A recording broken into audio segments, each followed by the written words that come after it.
Wal balad thayyib. Thayyib itu orientasi hidup, thayyib itu tujuan hidup, thayyib itu dapat mampu mengidentifikasi, thayyib itu la ilaha illallah thayyibah. Kan gitu ya.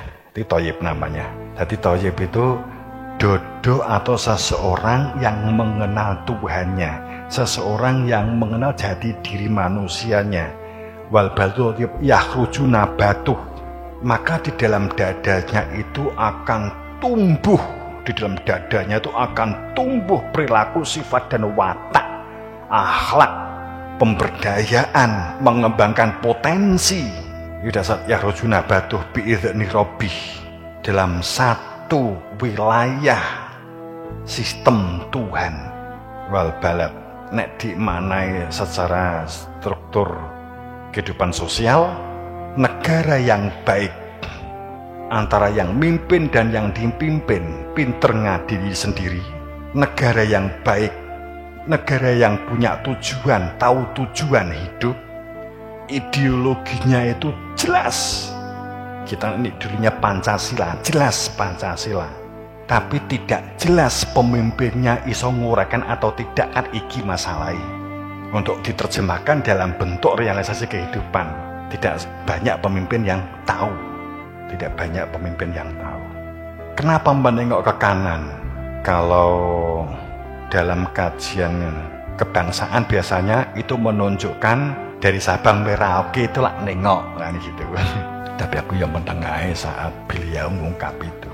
Kenapa nengok? Wong itu berkaitan dengan adanya bintang yang tempatnya di tengah. Itu makna hati nurani, kan gitu kan. Inilah yang dikatakan thayyibah, yang dikatakan thayyib. Negara yang tahu tujuan hidup, negara yang tahu hakikat hidup, negara yang tahu untuk apa ada negara, ada pemerintahan ini. Pancasila ini untuk apa? Kenapa ketuhanan yang Maha Esa?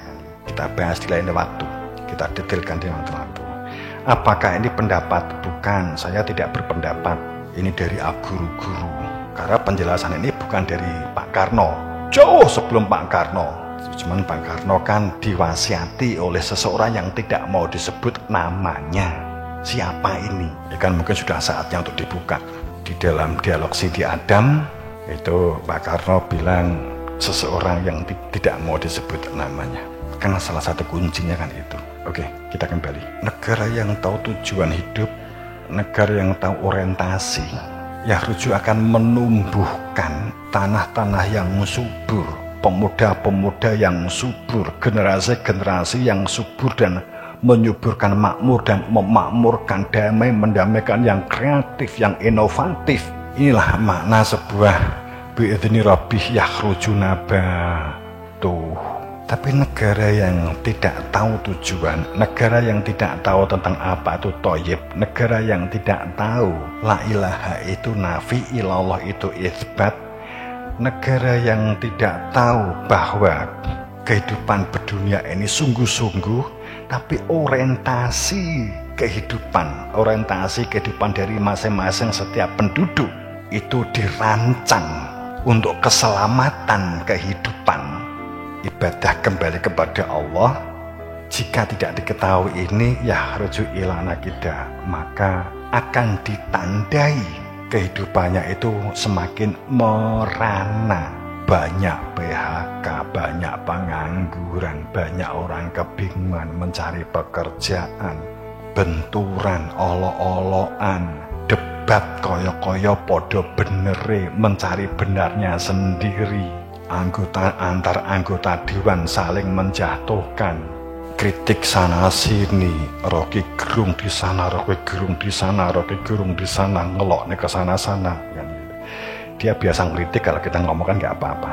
Tapi itu kan karakternya masing-masing, keyakinannya masing-masing. Kalau ada yang mengkritik, kan menjadikan kita berpikir untuk lebih terbuka. Jadi ciri sebuah negara yang tidak memiliki tujuan, negara atau pemerintah tidak tahu tujuan, tidak tahu identifikasi identitas sebuah kebenaran, yang gitu, Apakah kemudian saya mengatakan negara berarti nggak ngerti? Saya nggak ngomong begitu, enggak, sama sekali enggak. Saya di sini di ayat ini ada tandanya, yakni generasinya itu per periode itu tidak semakin baik, tapi semakin jatuh, entah moralnya, perzinahan, minuman keras, olok-olokan, kan gitu. Politik saling jegal menjegal. Semuanya mengatasnamakan rakyat demi kebaikan, demi kemerdekaan, tapi menjatuhkan, mengolok, membuli.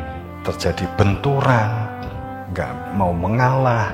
Di ayat ini ditunjukkan itu adalah wadi khabutha la yakhruju ila nakida. Kadzalika nusriful ayat liqaumi yashkurun.